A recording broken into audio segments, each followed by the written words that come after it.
if we're imprinting on the brains of our athletes or our competitors, and we ourselves as competitors are using language that empowers us and gives us confidence and creates certainty within our environment, then the hope is that that will translate to our performance. But if we're using vague language with our athletes, or we ourselves are using vague language, it's going to inhibit our performance. If I go into the biggest match of my life and I have this mentality that, oh, I'll try to win, but I'm not sure if I can, or I can't do this. This is really difficult. This is overwhelming. That will affect our performance. The software will drive how the hardware behaves.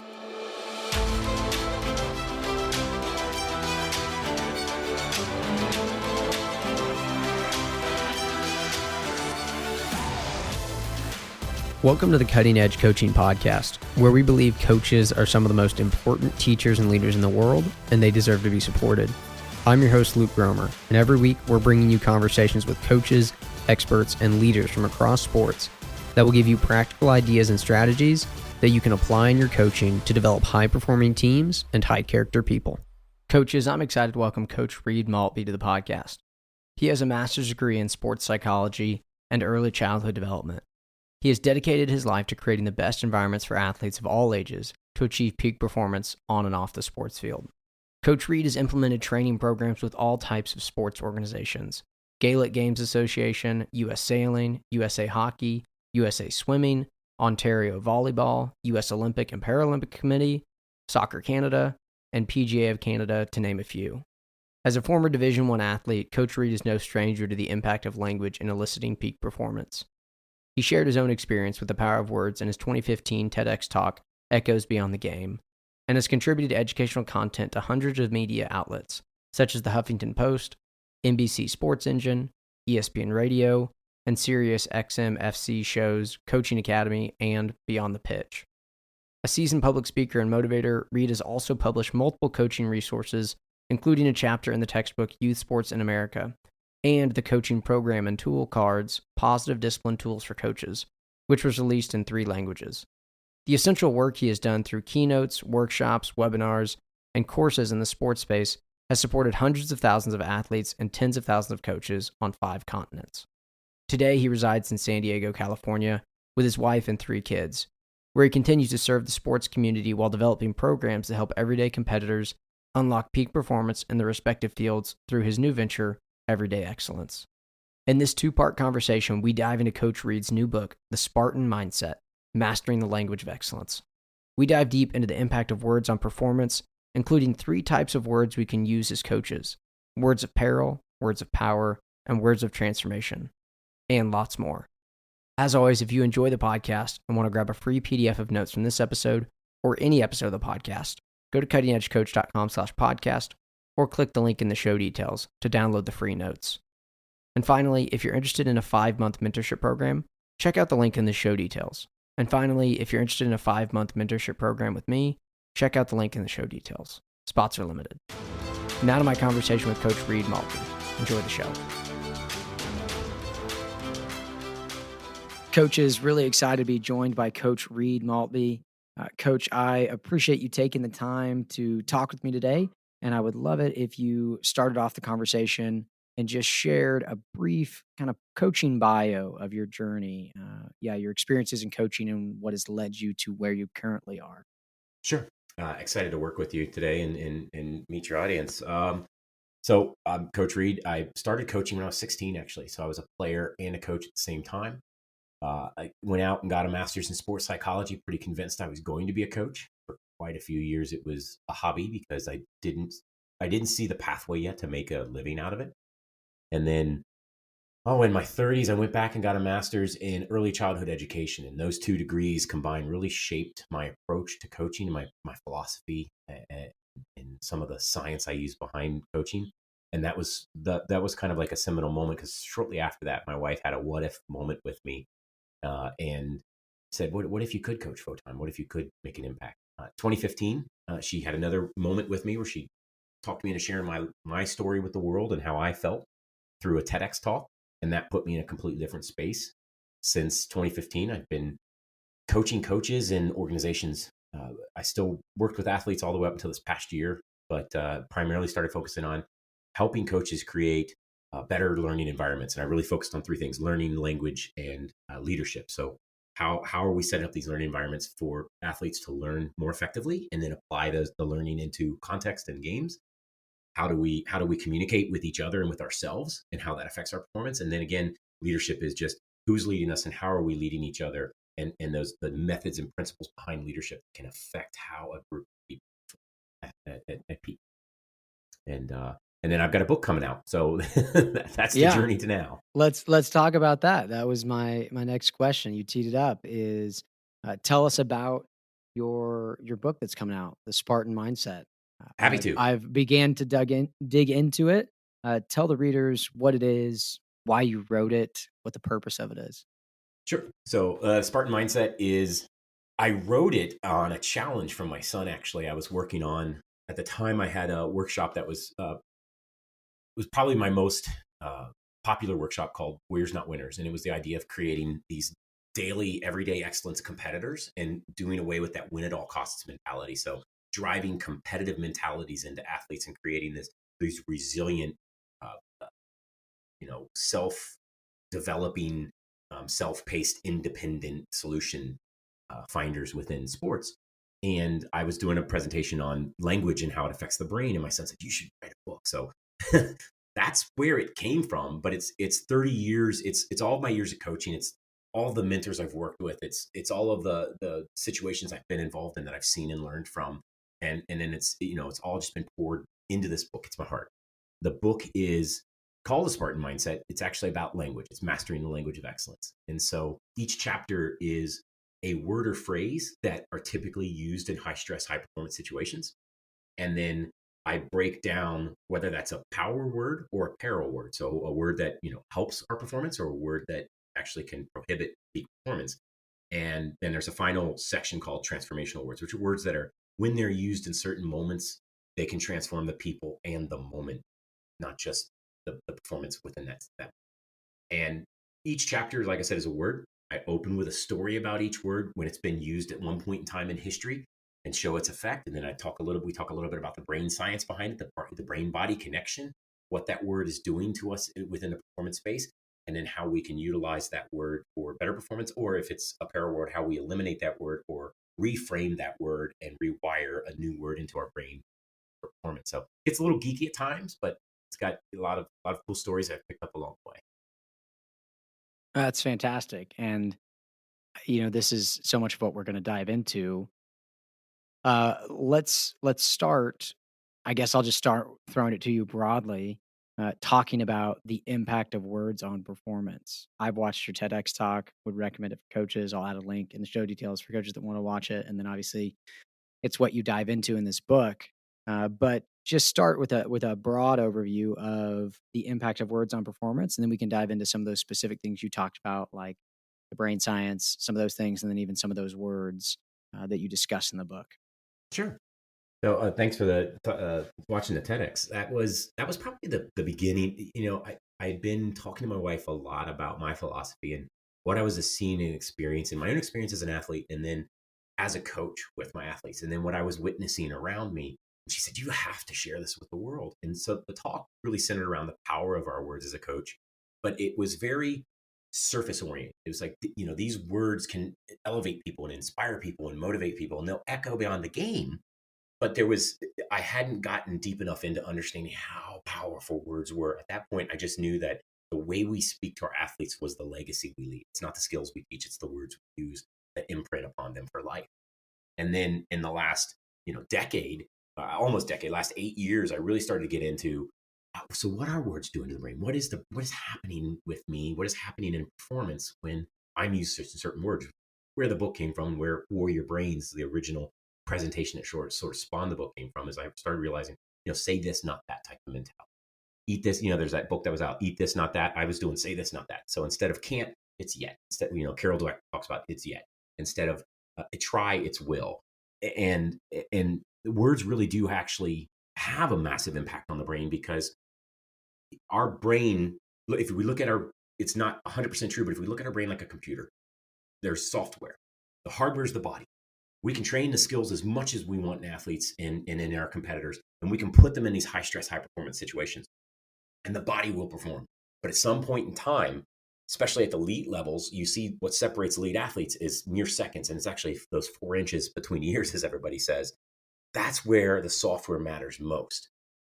The body will break down, or performance will be limited based on how well the brain is working in those moments, those choke moments. If you don't have the resilience, you won't bounce back, or you won't drive through the adversity. If you don't have the confidence, then you won't succeed in that moment, because it's such a high stress, high pressure situation. That's where words matter. If we're imprinting on the brains of our athletes or our competitors, and we ourselves as competitors are using language that empowers us and gives us confidence and creates certainty within our environment, then the hope is that that will translate to our performance. But if we're using vague language with our athletes, or we ourselves are using vague language, it's going to inhibit our performance. If I go into the biggest match of my life and I have this mentality that, well, I'll try to win, but I'm not sure if I can, or I can't do this. This is really difficult. This is overwhelming. That will affect our performance. The software will drive how the hardware behaves. So that's where the words have a massive impact, is just how we frame things with people in those high stress moments. That's really good, and I think you started to share some examples there, but will you talk more about the impact of vague language on performance, and maybe some of the things that maybe athletes commonly say that could be indicators of this? Or and then also, as coaches, is this something that we fall into, using some of that vague language that actually can inhibit our team's performance? Tell me your Uh, thoughts on that. yeah, sure. So yeah, so one of the biggest vague ones is try. We hear athletes say it all the time. Oh, I'll try that. I'll try that. Oh, we'll try to win. And the problem with the word try is, I discovered it with my own kids. Every time after soccer, or after drama practice or school or whatever it was, when they were in the car, they'd be in the back seat and say, "Hey, Dad, can we get ice cream, or can we go get fries?" And I'd say, "Oh, we'll try." And one day I used "we'll try," or "we'll see," and my son gets this sour look on his face, and I see it in the rearview mirror, and I say, "What's up, bud?" And he goes, "Well, you said we'll try. That means we're actually not going to do it." And I realized, oh my goodness, he had picked up on the fact that "we'll try" was an excuse for me to make it look like we were going to, but we're not actually. And so when you think about times that people have asked you, "Are you coming to my party?" "Oh, I'll try this weekend," or, "Hey, are we going to get a lift in today?" "Oh, I'll try, but I got a busy day."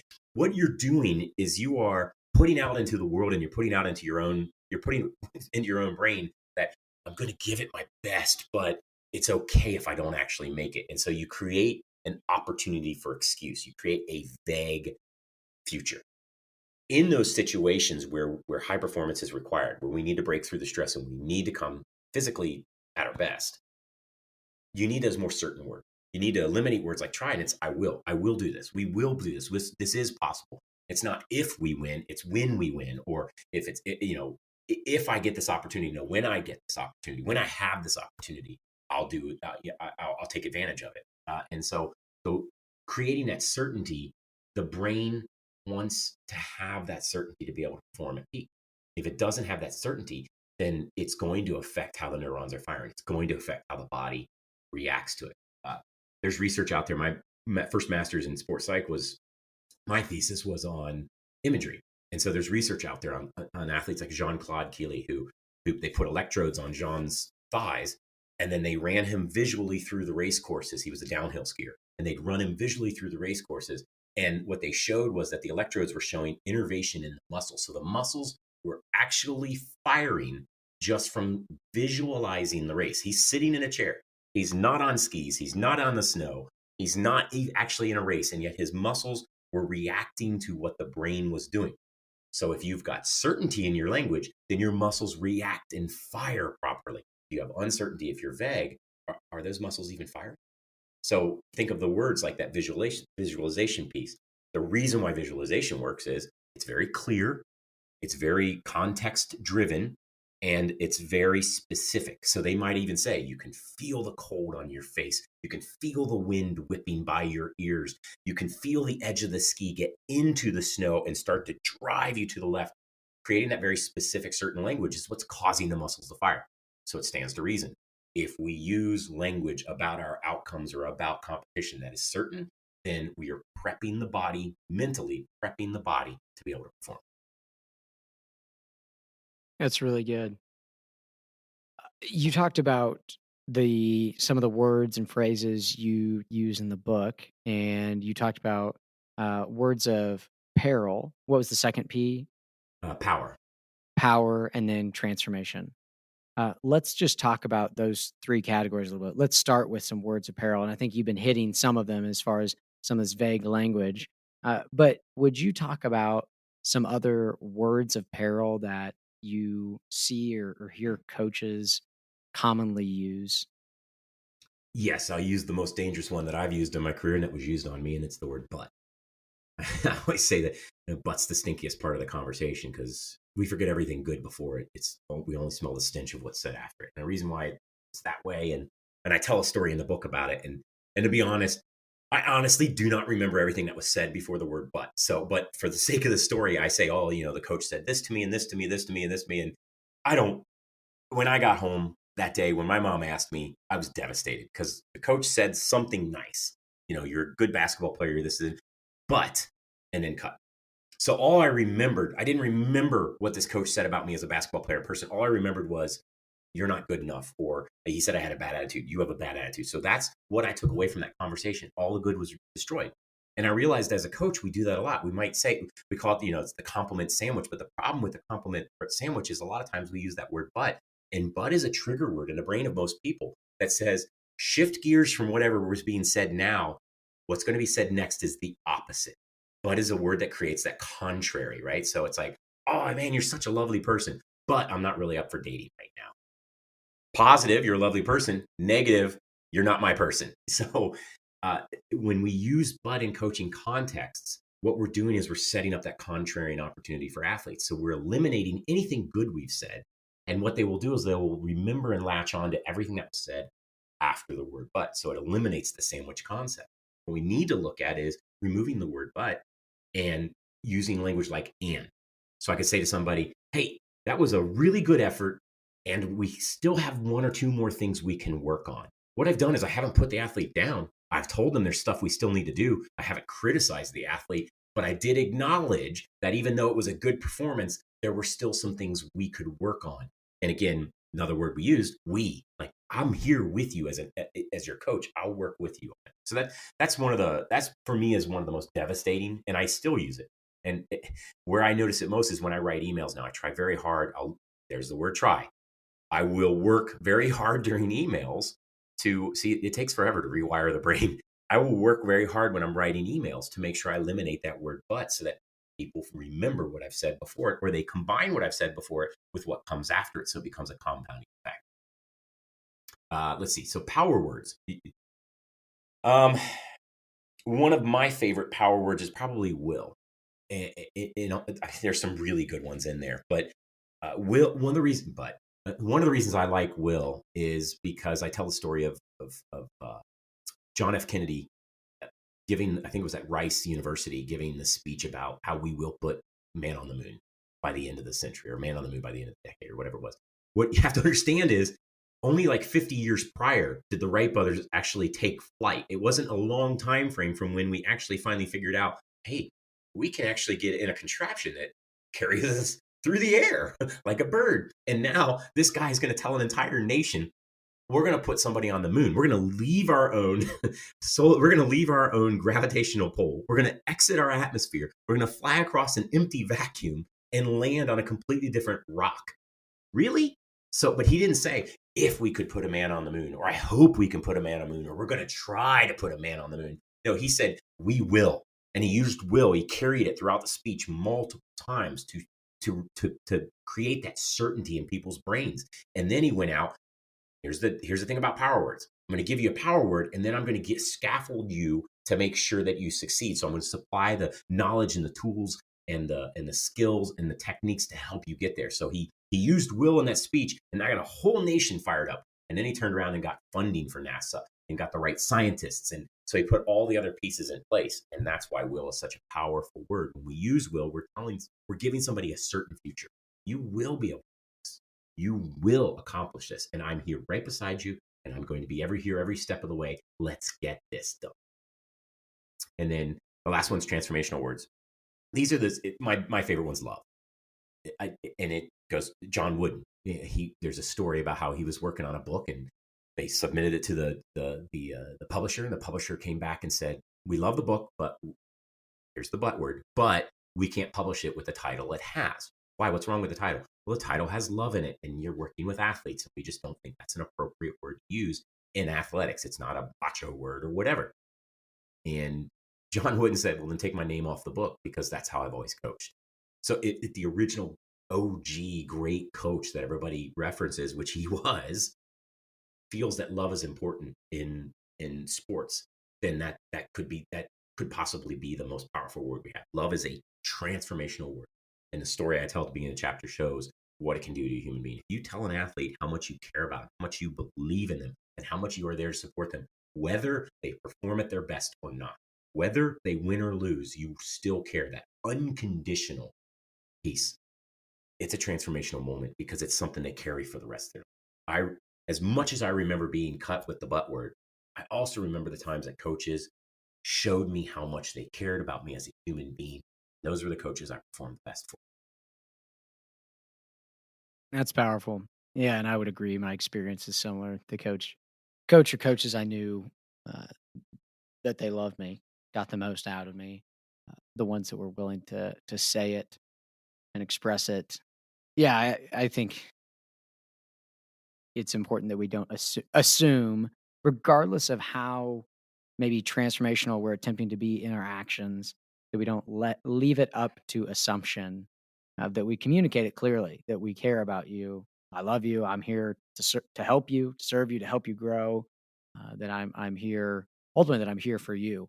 And I think there's just so much power, like you said, in making sure that that's communicated. I want to talk a little bit more about these transformational words because, well, yeah, I think they're so important. Will you talk about maybe some of the other ones that you hit on in the book? What are some other transformational words, some transformational language that we can use with our athletes to, yeah, make the impact we want to have on them, but also help them perform at their best? Certainly. So it's actually not in the book, but another transformational word is believe. That'll probably be in my second book. I've got a book coming. I'm working on it now. It'll be about teams. It'll be about team communication dynamic. But believe is one of those words. I talked about it in my TEDx. It's just to hear a coach say, "I believe in you," to an athlete, you light a fire within somebody that burns well beyond any game, because as human beings, that's all we want, is to feel valued and meaning, have meaning and feel like we matter to people and that we have a purpose. And so using the term believe with an athlete is a very purposeful, intentional phrase. In the book, I talk about can't, but the different kind of can't. So there's a peril word can't, which is, "Oh, I can't do this." And you pull the Carol Dweck, "Oh, yet. Yeah, you can't do this yet. We will do this." For us in our household, can't was a word that was used a lot. And so we came up with an acronym with our kids, and it's challenge accepted, no take backs. If somebody says can't, somebody has to immediately say, "Oh, challenge accepted, no take backs," which means now they have to do it. They at least make an effort at it. So for instance, I had back issues for a few years, and I couldn't do a whole lot without like going into spasm. And so my kids are wanting me to learn to surf. And I one day said from the front seat, my wife said something about surfing. I said, "I can't with my back." From the back seat, I hear my son go, "Oh, challenge accepted, no take back." So this summer, we're finally going to do surf lessons, which I've been threatening for years.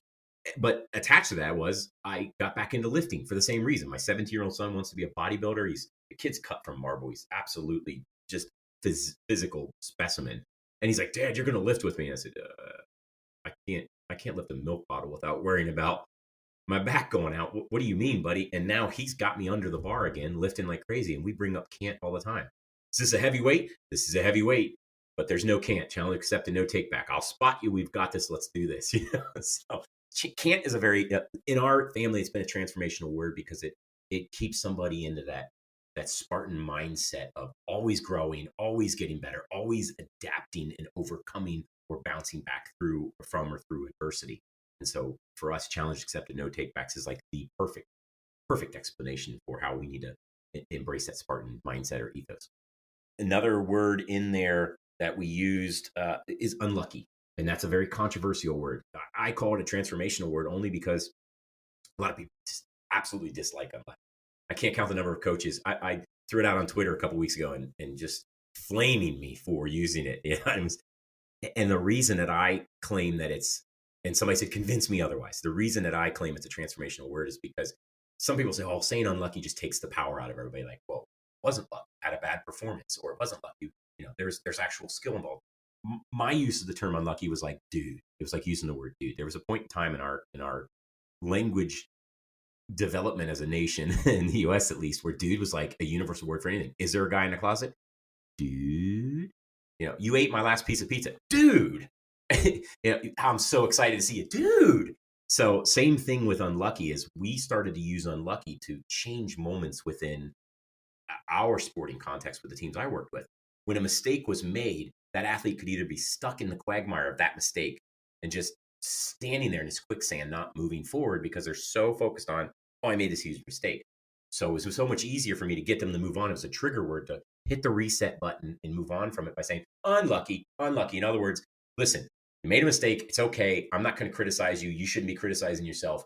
Fix it the next time out. The other reason we used it was refs would make bad calls, and it was so easy. And I did it. I'm guilty of it. But it was so easy just to start yelling at the ref and blaming the ref for the fact we're going to lose this game, not doing well.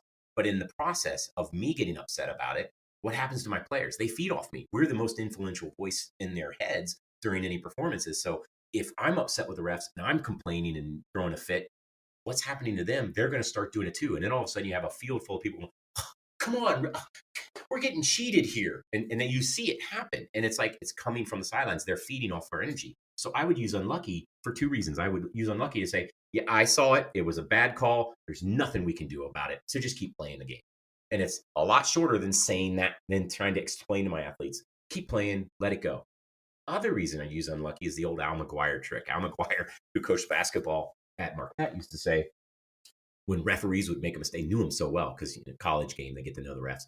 They knew him so well that when a referee would make a mistake, and Al could get the ref to acknowledge, like, oof, man, that was a rough one. Yeah, I made a bad call. He'd go, yeah, you owe me one. Because he wouldn't yell at them. So he was on their good side. And so for me, unlucky became letting the ref know, I saw it. That was a really bad call. I'm not going to yell at you. I'm hoping you remember that in the future. And so, yeah, it's a controversial word because it does take out the skill. It does take out the performance. But the way that we tried to use it was a trigger word. It transformed moment. You can stay stuck in a quick stand, or you can transform and move on. You can be upset with a referee's call, transform and move on. It starts raining. We can't control that. Unlucky is listen, that's an uncontrollable that we have no control over. So focus on what you can control. Unlucky becomes that word. Two things in response to that. First on the word, and then to an example. The first is also, I think it's worth noting that there are times when in sport, an athlete makes a good decision and the outcome is poor.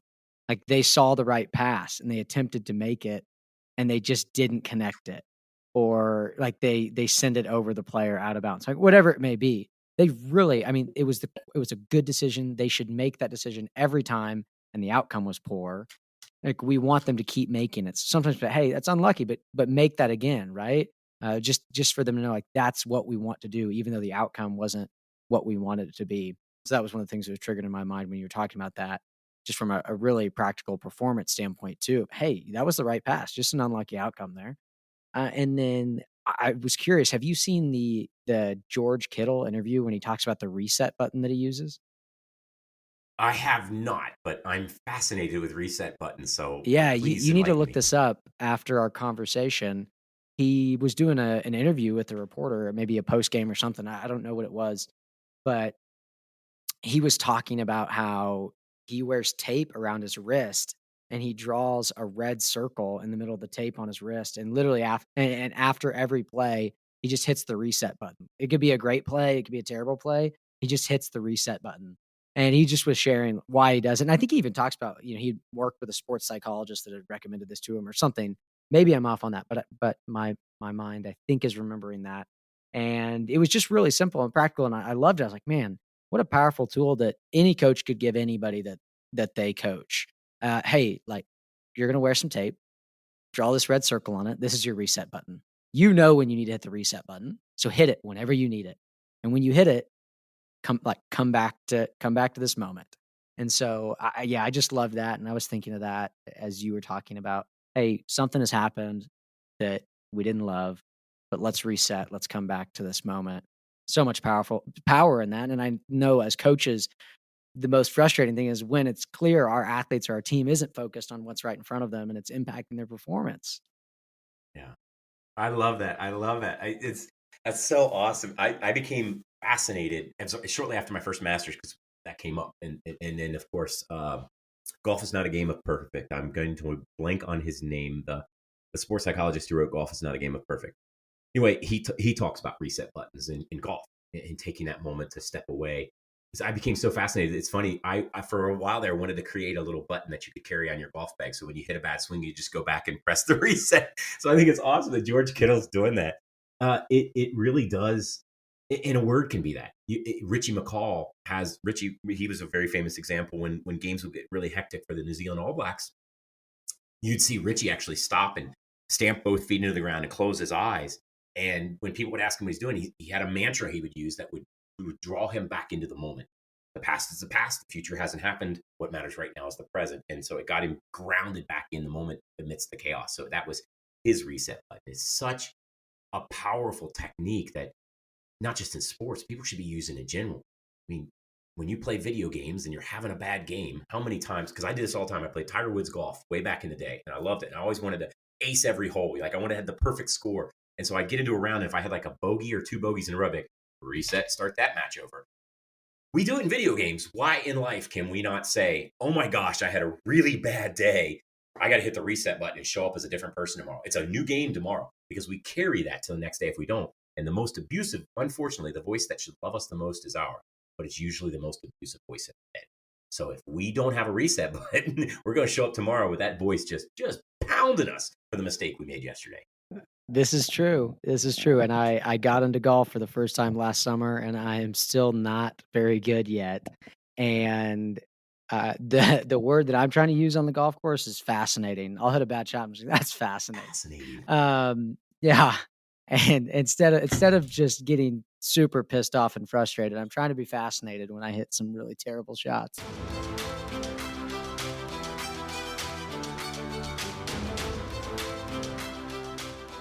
Coaches, thanks for listening to this episode, and a huge thanks to Coach Reed for joining me. You can find links to connect with Coach Reed and get his book in the show details. And don't forget to check out the show details if you'd like the free podcast notes or if you're interested in the mentorship program. Thanks for listening to the podcast. We'll see you next week.